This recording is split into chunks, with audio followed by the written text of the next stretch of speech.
I know this is going to bother a lot of people, but I'm going to say this because it's important. I think this is a healthy development for the Latino community.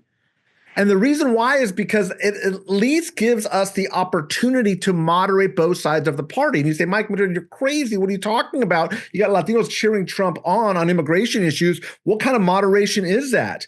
What it means is it's forcing the Democrats to get back into the game, get your helmet back on and get back on the field and start paying attention. Because if you don't, you're going to get your ass kicked again and again and again.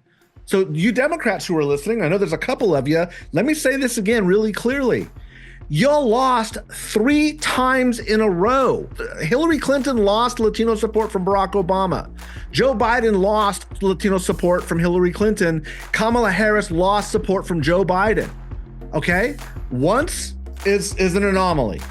Twice is a coincidence. 3 times is a fucking trend. Okay? Pay attention. The people y'all been listening to have led you down the path of destruction. You need to figure this out, and you need to figure out quick, because if you do it again, shame on you.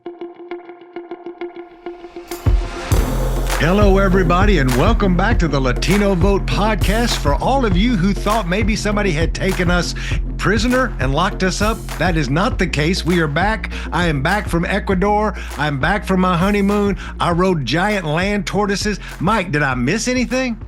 A couple things have happened in the country since you were gone. I'm glad you're back. I'm glad they let you back in, right?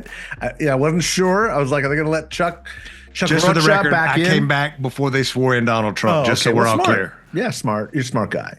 A lot going on. This was kind of your belated honeymoon. You went down to the Galapagos, right? You went down to Ecuador.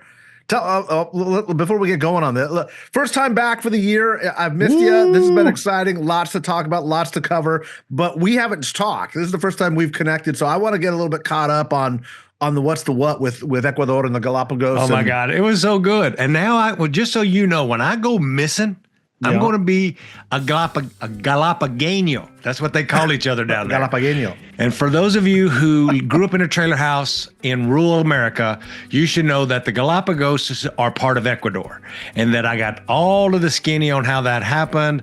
You should know that the Ecuadorian elections are coming up in February, and they have a 36-year-old president down there, just so everybody knows. They used to be ruled by this left-wing guy named Correa. I learned all about the politics so I could write off this trip, or for the IRS who's probably listening, a little piece of it, so I can become a Latino expert on Ecuadorians. It was great.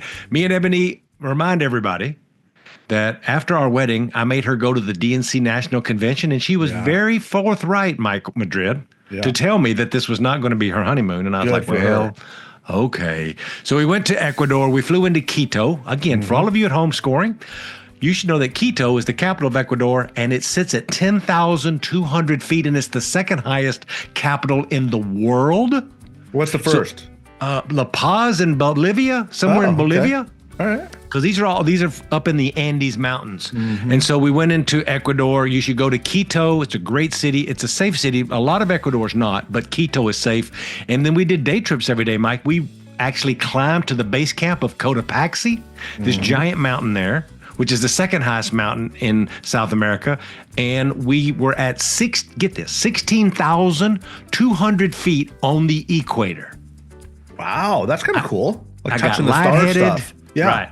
Lightheaded. I was like, maybe it was the cacao leaves that you were chewing on the way yes. We checked on that. They don't let you have those We checked on that. We checked on that. We can't have those in Ecuador, but in other places like Peru and Bolivia, you can. So we just had the cacao tea. And then any we human went, sacrifices? Anything like that? No, I think Ebony might have thought about that. You checked into that. There's a large life insurance policy on me again. If I go missing, Ebony Payne. Anyway, we did that for a few days. I saw 3 different kinds of Cancun birds, not Cancun birds. Toucans. That's right. The ones that's on the cereal box. Fruit Loops. Yeah, that's the one. I saw that. Toucan Sam. Go to the Galapagos. It's incredible. The greatest thing about the Galapagos is you can go from Quito to the Galapagos. It's one little plane ride. They have giant tortoises on every island. I saw blue-footed boobies, red-footed boobies. I saw all kinds of boobies. Shut up, Mike Madrid. We also saw penguins. We swam with The Galapagos sea lions, they bit my fins because there were these adolescent sea lions. None of these things are scared of you. That's what makes this place crazy, Mike. Yeah. Nothing is scared of you because we've only been there 100 years. No so they're predators. Like, oh, these people are cool. Yeah, sure. Yeah. Let's talk to them. These upright mammals seem like they wouldn't hurt us. Meanwhile, they're humans. What could go wrong? Exactly. What could they mess up? Just take care of our wild places. We're going to get into politics and talk about ugly things like Donald Trump, but all I'm going to say is it made me respect that there are still a few wild places in the world, and we should be doing everything we can. And hat tip to the Ecuadorian government, who highly restricts how many people can be there, who's on what trips. You are not allowed to touch these animals. You can be around them. It's really cool and get really close because they're not scared of you, but they do a really good job at protecting this natural resource that's dying every day because of pollution and the planet's getting hotter. But all I'll say is sidebar with me, anybody who wants to know how to go to the Galapagos, I now know how to do it. We did it very bougie. Me and Ebony had the time of our lives. Mike, thank you for keeping everything running while I was gone. And again, Mike, maybe give us your first impressions of the new president. He's been in office now for 2 days, and he's had a swearing in and an inaugural. What's your hot takes? Well, it's going to be a long 4 years. I think we all knew that, right? Digging in, getting ready for this. I think it's unavoidable to not talk about sort of the executive actions that he's taking on immigration. We can jump into it as specifically or broadly as we want to, but I think we should definitely talk about the politics and what's the shakeout's going to be. Make no mistake, this is going to be very aggressive. I think there were a lot of people sitting on the sidelines saying, is he going to do mass deportations? Is he not? He certainly is going to try. And what that's actually going to look like in terms of workplace raids, raiding churches, raiding hospitals, this is all designed to frighten people, not only from being here and self-deporting, in Mitt Romney's terms, and slowing people from coming to the country. That's objective number one. But the second is to also turn, I think, people on themselves. And let me explain what I mean by that. So California and a lot of these states are struggling by having sanctuary state, sanctuary city status, by saying we're not going to cooperate with the feds. The problem is you've got a lot of these cities that get federal grants, got a lot of counties that get federal grants, Medicaid, Medicare, dispersions go through counties, go through states, go through counties. University of California system gets hundreds of millions of federal dollars for research activities. All of these levels of government are completely reliant or heavily reliant on the federal government. It's very easy for them to just pull the financial plug and say, if you're not going to help out, then we're not going to support you guys, and we're not going to give you any more money. That creates an environment, and this is where it all gets down to. That creates an environment where you are going to have doctors, physicians, emergency room nurses turning on patients who are in hospital rooms. You're going to have staff members, clergy members who are afraid of the federal government's heavy hand turning on people seeking refugee or asylum in their houses of worship. You're going to have landlords turning in tenants. That's the goal. The goal is to have the American people become the policing agent as opposed to just having a bunch of ICE agents everywhere. This is designed to turn us on each other, human beings one against the other. That's the aim. That's the goal. Whether or not it's successful in him building camps at military bases with tents and cages and putting people, by the hundreds of thousands or the millions, the goal is to have us turn against the undocumented. That's the goal. That's the goal, to change the culture, to change the mindset, to change public opinion, to cement those ideas in a way that fundamentally redefines the DNA of America and the idea of what immigrants bring to this country and what they mean to the fabric of this country. What's your sense, Chuck? Yeah, I agree with you. I think that you're spot on. I think that turning Americans against Americans, people won't believe this, but I don't wish Donald Trump ill will. If Donald Trump did about half the things that he says he wants to do, bringing manufacturing back to America and other things that would benefit people, I'd get behind it 110. But everything I saw in the speech was just a laundry list of the ways that Donald Trump wants to see America, not America see America. It was not lost on me that in a small setting, because they moved the inauguration indoors, that you really got to see who the who's who were. There was a couple hundred people in the rotunda. It was a beautiful setting, by the way. I don't mind. We do all of ours in the rotunda. It was so beautiful in there with Statutory Hall. And then there was another room next door where they had a holding room of another 200 or 300 people that he went and spoke to after he'd given his official speech. And it's not lost on me that literally the three richest men in America were sitting right behind him. And that people like governors of Texas and governors of Florida and all these other people were in another room. They didn't even make it in the room. And the richest men in the world are literally sitting on the stage with his family. Not the CEOs of Caterpillar, not the owners of General Motors, not the CEO of U.S. Steel, industries that built the middle class in America, but these tech bros who want to influence him for their own well-being. They'd given him millions of dollars for the inauguration from Facebook, and we don't have to talk about Elon Musk, but he's just one of many. And the CEO, and I could go down the laundry list, even TikTok CEO. To me, it was a real slap in the face of what me and you have been saying, is that he says these things. He does not give a shit about middle class people, but he gives a class about middle class people's votes. So he tells them what they want to hear. To your point, he makes a grievance of the others. Blame those brown people, blame those immigrants. They're the reason you feel frustrated and you feel like eggs are too expensive or whatever the thing is. And so it just started his presidency where I felt like, Mike, and I'd like your thoughts here, of where the last one left off. I feel like this is much more dangerous because he kind of knows how the system works now, and he's going to get right to work, a la, what was it, 81 executive orders right away to dismantle everything good that Biden did and start on this crazy road that he's going down, Mike. Yeah, I spent a lot of time thinking about this, and there's no question that there's going to be a lot of, I guess the right word is damage, right? Because he's trying to literally gut institutions. He's going to try to get rid of the Department of Education, like it's in its entirety. Sure. He's going to try to do that. He may do that. He's going to try to, just tremendously reform, transform, undermine, get rid of a third of the bureaucracy of the federal government, especially with agencies that he does not like. Environmental Protection Agency, Consumer Protection. We pulled out of the World Health Organization. We've stopped communicating on the regular from our scientists about communicable diseases and the state of health of our country. There's no longer any more external communiques. That will happen until RFK Jr. presumably becomes the Secretary of Health or the head of the CDC. Like we are entering very dark times. There's no question about it. And to put this in political terms, there's two things that are going to happen, in my opinion. The first is there's going to have to be, and I think you're already starting to feel it, like the opposition is now not, navel gazing and crying in their soup anymore. They're like, oh shit, this is real. Get up, grab your shield, grab your sword, get in formation, start marching down the field. This is going to consolidate the opposition. And also keep in mind, so much of what he is doing is politically unpopular. This is not stuff that's polling in the 60s or 70s. A lot of this stuff is polling in the mid-30s. Birthright citizenship.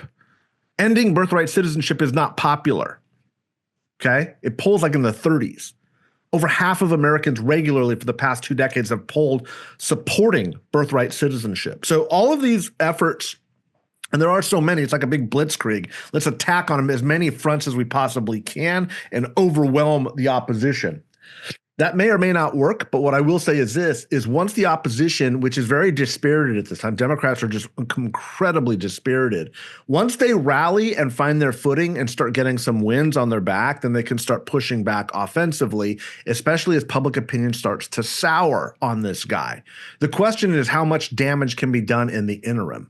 And that's his ultimate objective now. Yes, he is more sophisticated. Yes, he is surrounded much more by loyalists than the professional class that actually spent their entire careers trying to make government work for both Republicans and Democrats. He's not interested in that.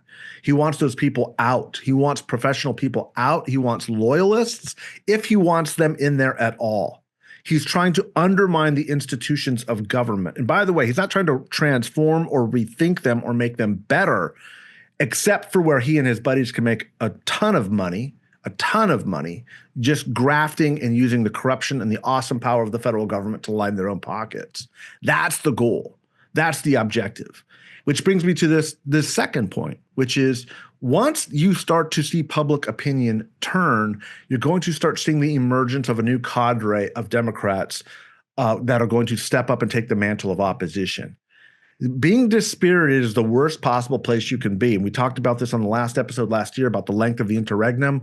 That's over now. You're going to start seeing Democratic voices running the point and starting to define the Democratic message in terms of opposition. This, by the way, is a very standard and typical trajectory of the way a party out of power starts to regain power. And that's normal. There should be Democratic fights. There should be Democratic infighting. There will be dissension in the Republican ranks, maybe not necessarily on the votes, but there will be a lot of palace intrigue and political infighting and sniping. Donald Trump, I think, is at his strongest point right now politically than he has ever been.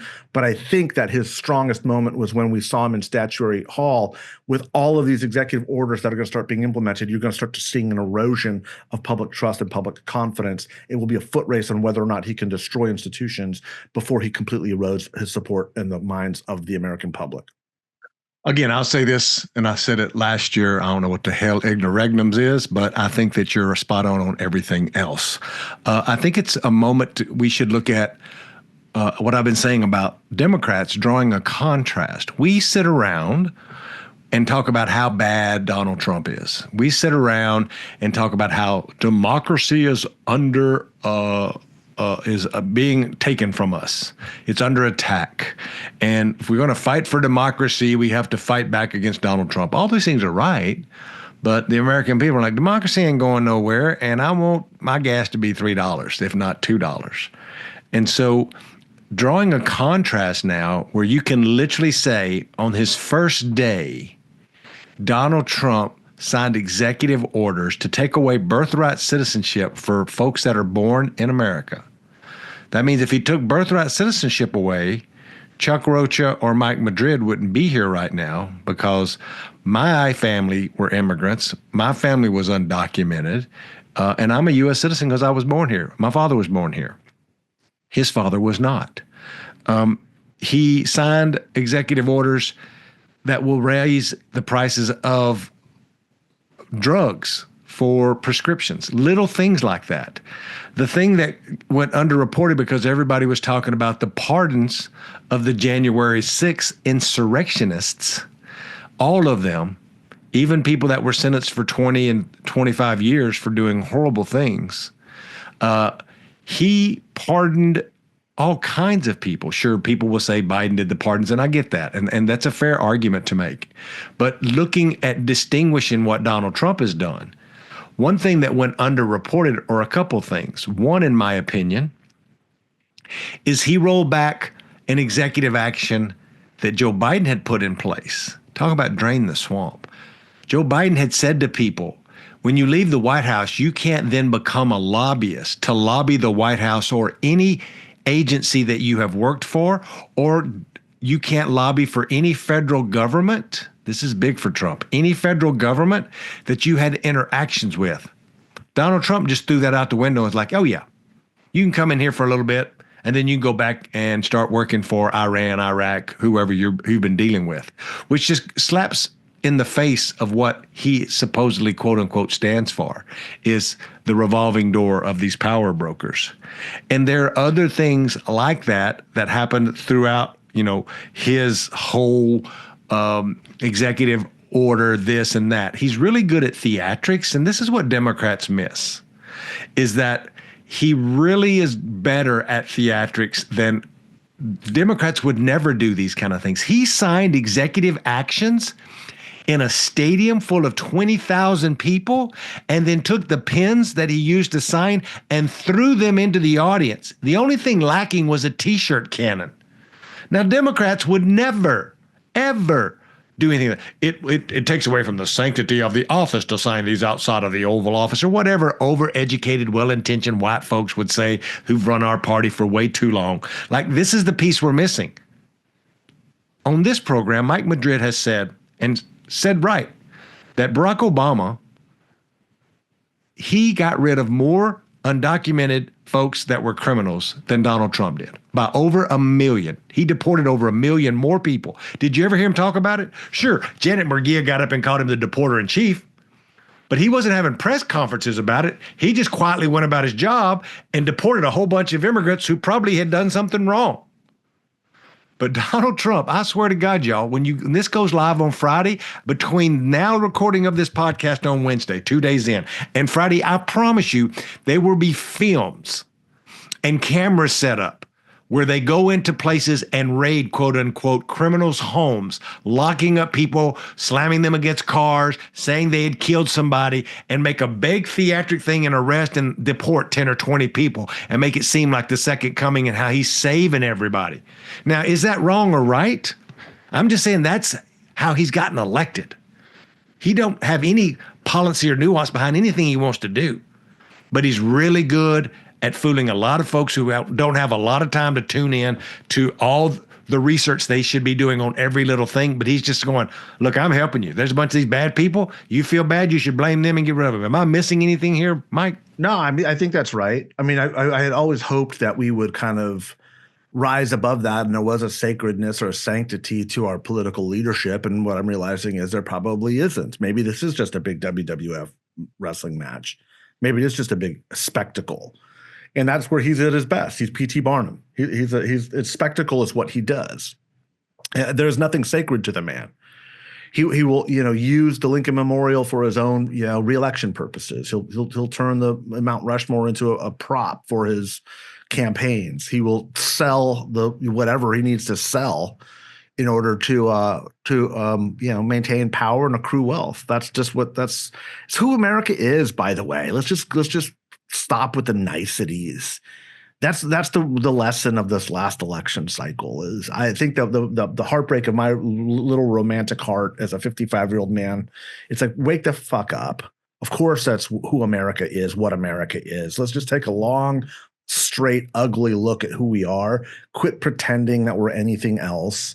That's who we are. We're no better. In fact, in many ways, we're far worse than a lot of other cultures and a lot of other people. It's just the bottom line. And in order to combat that, if it's two gentlemen squaring off in a duel with hand revolvers, playing by these rules, the Democrats are going to win half the time, Republicans are going to win half the time. When you got a guy who's doing, playing a WWF wrestling match while the Democrats are trying to explain the intricacies of transportation policy, you're going to lose. So unfortunately, that's kind of what it's become. And as Democrats have become the protectors of institutions, government being the main one, righteously, I believe, for good purposes. You also have to defend all of the inadequacies, all of the inefficiencies, all of the challenges of government, and there are a lot of them. Let's just be honest about that. There are a lot of them. In a healthier America, we would have a Republican president right now who would be saying, let's reform the federal government and let's fix this. That's my different view of America. Let's shrink the size of government. Let's make the delivery of these services more efficient and better and healthier for the American people. And let's govern with a conservative philosophy. This is not that. This is not that. This is a destruction of institutions with nothing to replace it except for opportunities for him, his family, and his friends to get rich. That's what's going on. And it's shocking to us as Americans who haven't seen this or traveled much. But if you've been to other parts of the world, that's the way a gangster government works. You take over, you bring in all your buddies, you put all your family in positions of power, and you start just skimming, and ripping off as much money as you possibly can, and you accrue power for the sake of power. To hell with your own people, to hell with these lofty romantic ideals. He laughs at people who believe that, right? He laughed at soldiers who died, saying, what was in it for them? Like, why would you do that? Why would it's not even comprehensible to him to think of the common good or for what's better for the country. It's all just predicated on the idea of what you can rip off. And I think go ahead. No, go. I was going to say, I think that what you hit on something there about like who we are. And I remember you pushing for our winners and losers in the last election. Of like, one of the losers was the dream that America was this safe harbor for people who wanted to come here and do things like our parents, my grandparents, your grandmother came and were making literally my life and your life we wouldn't be here without that, right? We got to go to school. We got to do these things. We got to live, quote unquote, this American dream. And he looks at the world much differently. And I've sat back in the last few days, especially when I was on my break, Mike, thinking about like, where do we go? This despair Democrats are in. Sure, I'm in despair, but I'm not despair like they're in despair. Like I think because I've lost a lot more elections than I've won, like me and you get used to losing. And then you back up, you get hit in the face. I remind folks who hadn't got hit in the face, when you get hit in the face, you back up, you kind of stumble, but then you get back up and go, okay, let me get my shit together. How do I go back and hit him back? Or how do I go and win this fight? A lot of people in our party, in my party, they've never been hit in the face. Yeah. And they've never really been in a fight. They quote unquote have been in a fight on Twitter. Yeah. But they've never really had anybody put their hands on them. And I'm not saying you got to go put your hands on somebody for all you liberals out there, Chuck Rocha, saying we should get violent. No. I'm just saying that I got a lot of scuffs. Like I got a lot of scuffs on me. And those scuffs have helped me figure out how to fight. And I was thinking this morning that fighting is all I've done. Like if I was bouncing in a nightclub, well, I was kicking grown men out of my house because of my teenage mother was dating some prick and I was an overgrown preteen or whatever. I've always had to problem solve how I was going to get in or out of this fight. And I just don't think a lot of folks in my party know much about fighting and know that you can win. You're going to lose and get hit in the nose a little bit, but you can win. We've got to fight back, but we have to tell what we're fighting for and make people believe that we're fighting for them, right?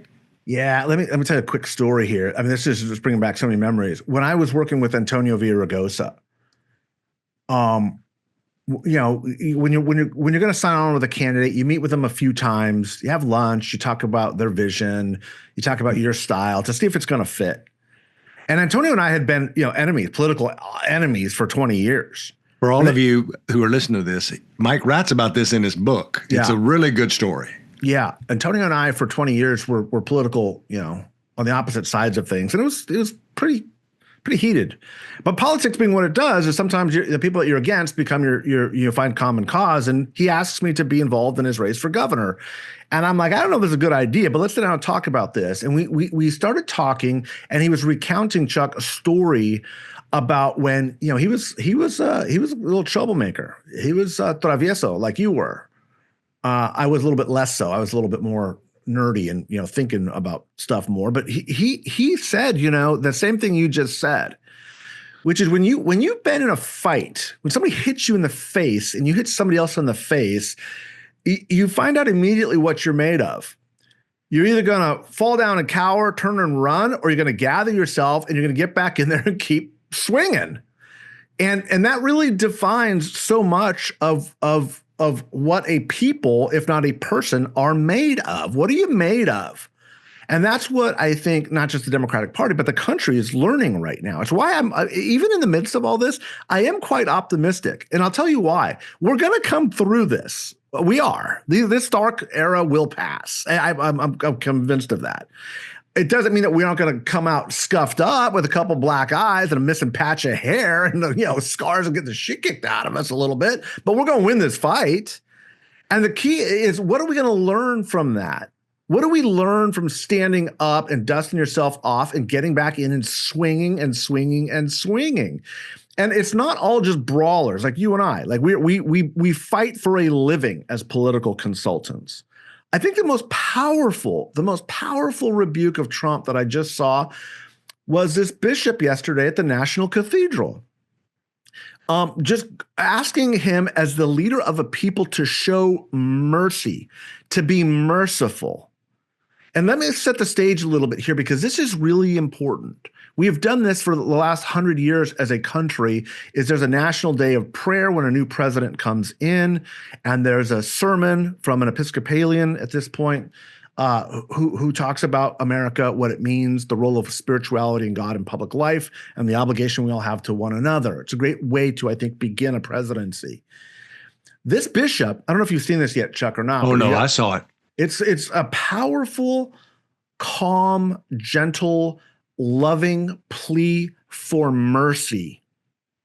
And nothing describes Donald Trump and his supporters more than two examples that we've just seen over the past couple of weeks.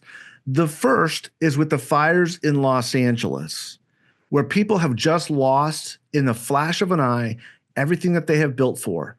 Lives were lost, homes were lost, memories were lost. When human beings are at their weakest moments of their life, Donald Trump decides to attack and make it political. Fast forward a couple weeks later, and a bishop of the Episcopalian religious tradition makes a plea in the name of a loving God to be a merciful leader. And he decides to attack her. What does that say about you as somebody who supports that man? Set him aside, because if you still think that's okay for him, then you've got a bigger psychosis. You need more help than I can, help you with. What does that mean for you? For you as a human being to say, I'm with him. That's the right approach. Like that inhumane, unmerciful attack people, the weakest, the weakest among us. That's who I am. That says everything about you, not as an American, not as a Republican, as a human being.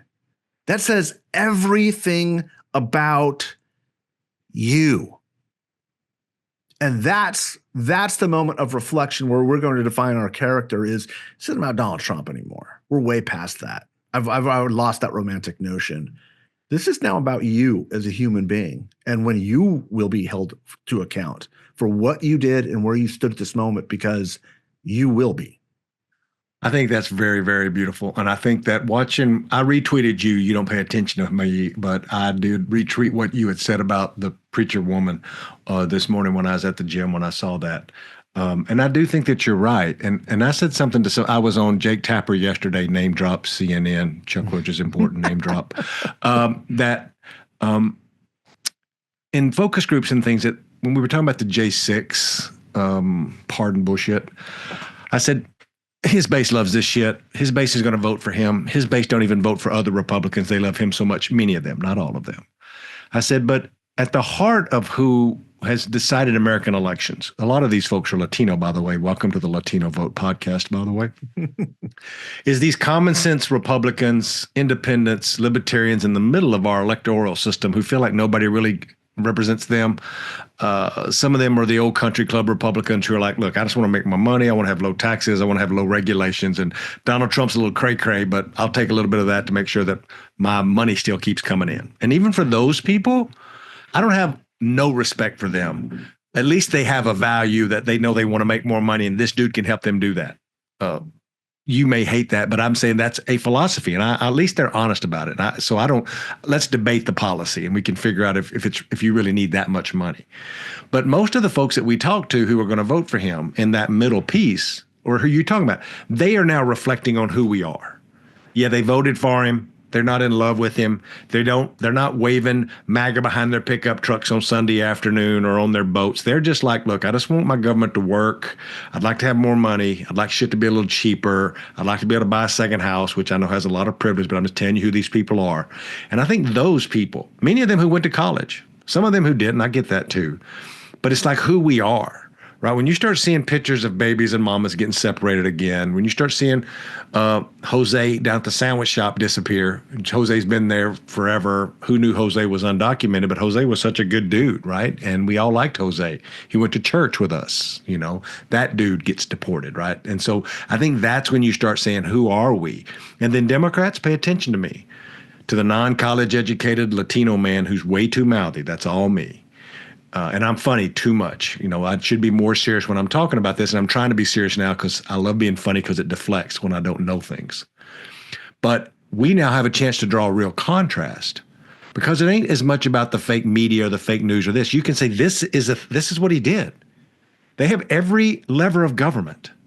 This is what they are doing. That you trusted them, and I don't blame you for not for trusting them. They said they were going to make America great and give you more money and make gas cheaper. But in fact, they've done away with Medicare.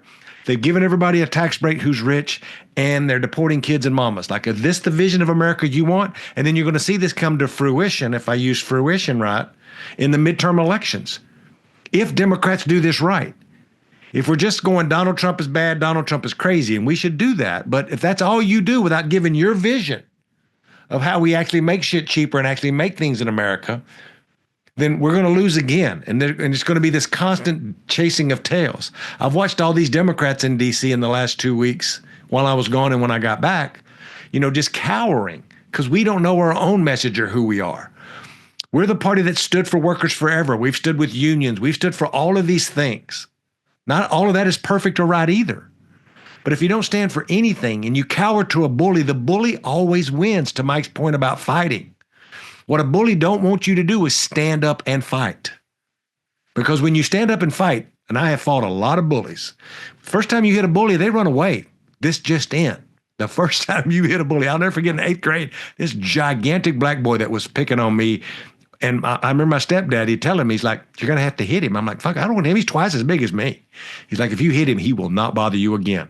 I just reared back at my little 12-year-old ass and just knocked him right in the face. And I think we both started running the opposite direction after I hit him. But he never bothered me again. Right. I'm not saying you got to go hit Donald Trump or his supporters. I'm just saying as an example, they are always empowered when they can bully you and you don't push back, you know? Yeah.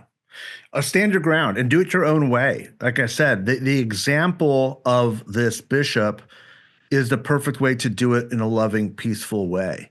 And the profoundness of the moment was Donald Trump could not respond. Even Donald Trump had enough sense of shame to not stand up or mouth something quietly to himself that would be picked up on the cameras.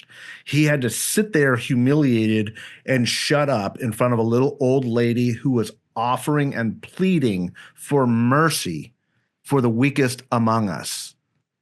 And he could not respond until 2 a.m. on Twitter. This is Mike talking about the preacher again this morning, Mike, or last night? It was last night. Okay, yeah. Yesterday. And like I said, that everyone is going to be tested. We're all going to have to stand up and show the mettle in our own certain ways. Some of us are going to be fighters and brawlers. Others are going to be much more demure, but you need to take actions. Every little piece helps, whether it's just quietly offering support or whether it's walking, marching down the street, or whether it's engaging in the political arena, whether it's running for office, whatever it is. This is the moment. This is that moment where you're being defined. Right. And so we're going to end this thing today and talk about a few congressional races because this is coming back to the Latino vote. Me and Mike talked about where we're going to fight, how we're going to fight. And for all of you at home, to prove again that Chuck Rocha and Mike Madrid were right, I'm going to give you some numbers and some districts that are going to blow your mind. And what I'm going to give you first are the 13 congressional districts that Donald Trump won that a Democrat currently represents. And I'll go through them fast because I know I get excited about this and y'all don't. But think about this. And every time I mention a district, Mike Madrid, I want you to make a mark on a piece of paper if you think they have more than 35% Latino population, or if they have let's just say a heavy Latino population. Okay. Matter of fact, the first, I did not draw it up this way. I think this must be in some kind of, it's a state alphabetical order. California, 13. Yes. Who's 13? Do you know which seat? Adam Gray. Oh, that's way over 35% Latino. That's like next 50% Latino. Absolutely. You're going to see a pattern emerge in Mike. Trump won that district? Yes. Trump 51. Trump 51. Adam Gray gets like 50 or 49%. I mean, he wins by 100 votes. Harris gets 45. And Harris gets 45. Yeah. Right down the street, if not next door, Mike Madrid, California 9, Josh Harder. Josh Harder, that's a Latino district too. Yep. Over 35. Donald Trump gets 49%. Mm-hmm. She gets 47. Yeah. Next is not a Latino district. It's Jared Golden. This is everything north of Portland in Maine. Very rural. Everything in Maine except for the city of Portland. Rural district moved to the right. 53% Trump. Next is a working class Michigan district that we lost to the that the Republican Trump won. The Democrat there is a guy named J.M. Rivet, Trump 50. He's a Democrat in Michigan 8. Michigan 8 is the guy that ran for governor, the white moderate Republican had this seat. He was in Congress for a long time. He fell out with the Freedom Caucus. Rogers. This was the Rogers seat. Did you do IE work in that seat? Not in the Michigan seat. No. I did in these California seats. Yeah. Next is North Carolina 1. It was really gerrymandered there. They left one seat that was Republican. Don Davis wins there. Donald Trump wins 51. Oh, this one blows my mind. If you had one district that really surprised me this year, get this, Mike. The next district is New Jersey 9, Nellie Poe. What does that sound familiar, Mike? It's because Nellie Poe was the woman who was put into office who's Puerto Rican in the district where the old white Democrat had left in Passaic. God, I can't remember his name. Passaic had a massive rightward shift. Sure. This is That's why a this Latino is district. Almost 60%. Yeah. Dominican and Puerto Rican district. Dominican, Puerto Rican, yeah. In New Jersey.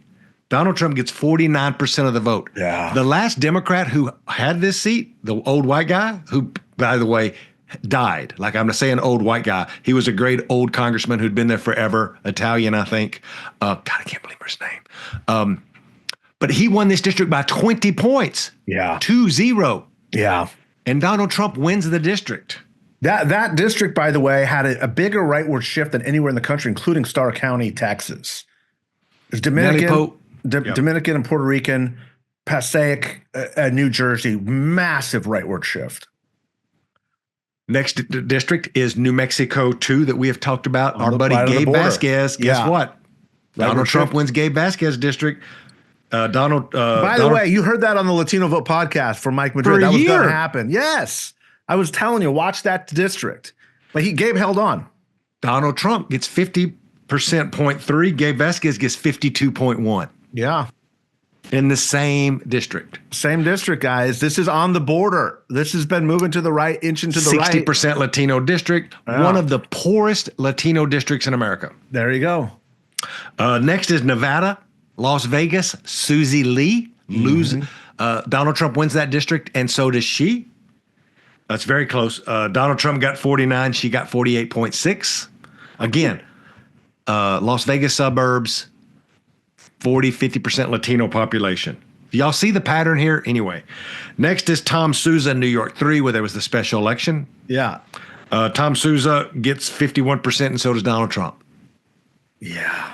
Next is a blue-collar district in the middle of Ohio, Marcy Kaptur, who's been there for 35 years. Donald Trump wins that working-class district, but so does Susie Kaptur. Oh, the next two. Next is Texas 28, Henry Cuellar. Next is Vicente Gonzalez after that. Yeah. These are Rio Grande Valley seats, right? Yep, and y'all should all know these aren't 50 or 60% Latino. These are 80 and 90% Latino. And Trump's winning them. Trump got 53% in Henry's district and 52% in Vicente's. Chuck, are there still people, Latinos in D.C. saying that the rightward shift didn't happen? Like, is that still a thing? The thing that will make your eye twitch is they're going to say that we did better than we thought we would do, and Donald Trump is an anomaly. That's how they're dealing with it. That's the new message, huh? That's the new thing, is that when Donald Trump's gone, everything will shift back. We did better than we should because Chuck Rocha and some others saved a bunch of House races for us. And we're going to come back and win the House in 26. We're going to run a Democrat. Donald Trump will be gone, and everything in 28 will be all right. I swear to God, that's the fucking thing. Unbelievable. Of all those, and I didn't mention the last one, which was Washington 3, which is just some random district in the middle of nowhere out there. Now, you would say to me, Mike Madrid, well, how many and how long is the list of districts that Kamala Harris won, but there's a Republican congressman? Give me a guess, Mike. Kamala, how many seats did Kamala Harris win, but a Republican represents it? Yes. Okay, these are going to have to be college educated. This is my guess. High college educated, anomalous white districts. I'm going to say there's about 6 of those. In the last election, there was like 10. Okay. In the last election before 24, in 20, there was 10 of these. There might have been as much as 12. Now, in today's Donald Trump's America, there's just 3. 3 districts that Kamala won. Where there's Orange County, California? Nope. No. Because she did Long fairly Island, well there. New York? One district there, Mike Lawler. Mike Lawler's district, right? Which used to be the ODCCC chairman's district. Remember that? Yeah. The other one will surprise you a little bit. I Tell think me. maybe Yeah. Nebraska 2. Is Don that the Bacon, Bacon seat? Yeah. who ran Okay. against Tony Vargas. Okay. And the last one's in the And Philly that's Bacon, by the way. People like him there. I mean, Sure. if it's his Yeah. personality. He's not a he's the crazy only one- person. No, Right. he's the only one. And same with Lawler, by the way. Yep. I mean, those guys are working hard to hold those seats. And they have great constituency service. They're They working have with to people. because Yeah. they do not like Trump, but they're like the last hangers on. In Nebraska, Kamala got 51% of the vote, and Don Bacon got 51% of the vote. Mm-hmm. In New York, 17 with Mike Lawler, Trump got 49.9% of the vote, and Lawler got 52% of the vote. Yeah. And then the third one won't surprise you. That's in the Philly suburbs. In Pennsylvania, won a guy named Brian Fitzpatrick. Yeah. Got 49.7, and Trump got 49.7. Fitzpatrick got 56% of the vote. There was a 7-point shift there. This is a lot like, Mike, and I know we haven't talked about it. We should save it for another podcast, but this is also exactly like Ruben Gallego. Yes. Where you have one side of the party doing horrible, but you still had a shift. You know, they cross voted. Yeah, that's exactly right. In that one, it's in that Philly suburbs district by a lot. Like that's a big shift. 7 points. Yeah. That's very rare in these times and age. But what they do show is that you can have a personality that people know in the community they like, and they feel that they're getting good constituent service. They're voting for this guy despite their own partisan intransigence. And there's a word for you. It's the first word of the year. That intransigence. I thought Donald Trump got rid of the intransigence. That's a different thing. Yeah, it's a different executive order. Okay, my bad. But that is a sign of how, these those seats they determine who is going to control the House. And we're going to be talking a lot of the next couple of years about control of the House. History should point us in a very strong Democratic direction. But those are the seats that are going to have those members lose. What each of those three seats have in common is higher than the national average of college-educated voters voting for Kamala, and they're voting for a Republican that they know and like and trust. We're going to see in the Trump environment if that holds in 2018. It did not, by the way. Those voters in 2024 didn't look terribly dissimilar to 2016. Okay, there was a lot of that small marginal, I'll vote for the Republican down ticket. The environment got so bad for Republicans in response to Trump in 2018. You had the highest turnout in history, highest Latino turnout in midterm history in 2018, decidedly anti-Trump. It was a bump in between 2 years, 2016 and 2020, where Latinos were shifting right. The first movement towards the right was beginning to become discernible. In 2018, that bounces back. My strong suspicion is, and again, it's January of 2025, so I reserve the right to change my opinion as we get closer to the midterms. But I do believe Latinos are going to come back in response in pushing back on Donald Trump on this really egregious immigration stuff. I think you're right. And I think that these are the first 13, 16, 3. These are the first 16 targets. Now these don't go to mention really more competitive races that stayed within their own party. A couple examples of that would be California 27 or the Orange County seats that Mike talked about. The Democrats won there. Harris won there. But in places like with Dave Ming in Orange County, Ming, it was like a couple hundred votes. Like it's closer than any of those races I just talked to you about. So you take those races with the races I just talked about, that's your target sheet, along with something like the David Valadao seat again in California 22, the other New York City races where Kamala won. I helped flip the seat in New York 4, New York 22. So the Democrat wins and so does Kamala, but it's just by a couple hundred or 1,000 votes. Same thing in a lot of other. So the two Arizona races were big Latino populations. Arizona 1 and Arizona 6, both decided by less than 2,000 votes. Trump wave, presidential year, big turnout. They both skimmed by the New York 1. I mean, the Arizona 1 was by less than 1,500 votes. In Siscomani, probably is going to run for governor or something else. He's a Latino Republican in Arizona. He's got a high profile there. Right. Not a crazy person. And so that seat in Tucson, There's lots of people, thinking about running there. So all I'm getting at, girls and boys, is me and Mike Madrid are going to have a lot. We're going to dig down into those numbers. The thing and the reason I wanted to mention those 16 seats is out of those 16 races, guess what? Latinos play a large part in over 70% of them. Yeah. This shift of our voters to Republicans in the last couple of elections have now made us be this literal centerpiece. Yeah. Of not just those 16 races, Mike, but the Orange County races, the California 22 races, the Arizona races, New Mexico races. Like, we're going to have plenty to talk about. It's going to be control of the House. Whoever controls, whether there will be a pushback on Trump or not, will go through Latino voters. And when we talk about accountability, and when these raids start happening, it'll be interesting to see. There's a lot of Latinos in America that I talk to who are like, he ain't going to deport all those people. He's not going to bother my TO who's been working here for 35 years and owns a construction company. Mike's shaking his head because Mike knows that TO's on the list, right? Yeah. Yes. Yeah. Yes. And like I said, the response is going to be remarkable. I think it's going to be different this time. We're going to talk a lot about this, but look, I think there will be very significant pushback, but there's also going to be different than 2018. There's going to be a lot of Latinos cheering Donald Trump on. There just are. Like I said, this is a totally unique environment. And I know this is going to bother a lot of people, but I'm going to say this because it's important. I think this is a healthy development for the Latino community. And the reason why is because it at least gives us the opportunity to moderate both sides of the party. And you say, Mike Madrid, you're crazy. What are you talking about? You got Latinos cheering Trump on immigration issues. What kind of moderation is that? What it means is it's forcing the Democrats to get back into the game, get your helmet back on and get back on the field and start paying attention. Because if you don't, you're going to get your ass kicked again and again and again. So you Democrats who are listening, I know there's a couple of you. Let me say this again really clearly. Y'all lost 3 times in a row. Hillary Clinton lost Latino support from Barack Obama. Joe Biden lost Latino support from Hillary Clinton. Kamala Harris lost support from Joe Biden. Okay? Once is an anomaly. Twice is a coincidence.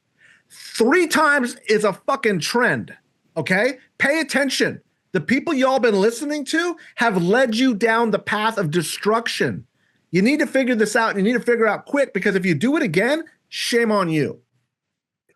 Appreciate you, Mike, and I think you're exactly right. And the only thing I'd add to that conversation is the same group of consultants who've lost all these elections. I just found out this week that all the folks who worked at the Biden White House are now starting their own consulting firms. Everybody's hiring everybody again, and it's like, y'all, come on now. We got to do something different here now. There's more we can do.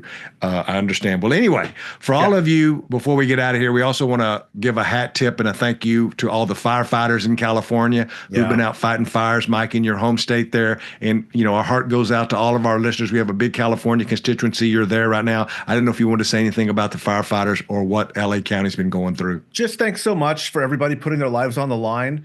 Also the rebuild and those efforts, people who are going to be involved in that. The community has really rallied despite, I think, what you're hearing in the political environment. We can't rebuild Los Angeles without immigrants, legal and illegal. I'll be very clear about that. We're going to have to bring in a lot of new immigrants if we're going to get LA back on its feet. We'll be talking about that quite a bit. Chuck, I want to extend a big invitation to you to come out to California. I think we ought to do a couple live shows out here sooner rather than later. I know there's a lot of Latino elected officials that want to host us for some events to kind of do some of these discussions and talks. So we'll be talking about that. But yeah, thank you so much. Hearts go out to everybody. Keep your eyes on California. We're going to be okay, but it's going to be a long journey back. That's right. And thanks to everybody out there, first responders, Chef Jose Andres, who was out there, all the people who are not as fancy as him, or the firefighters who are just out there helping everybody every day. Nobody wants to live through that. We're excited to be back. Me and Mike's got a lot to talk about this year. Don't forget to like us, share this podcast, get in the middle of these conversations, give this to somebody that you love and say, you should listen to these 2 old Mexicans. I think they know what they're talking about. There's a recipe to get out of this. Don't forget, if you're lucky enough to still have your mom and your daddy, give them a call, love them up. We need love in this world in a time when there's so much hate out there. And until next week, we'll be good.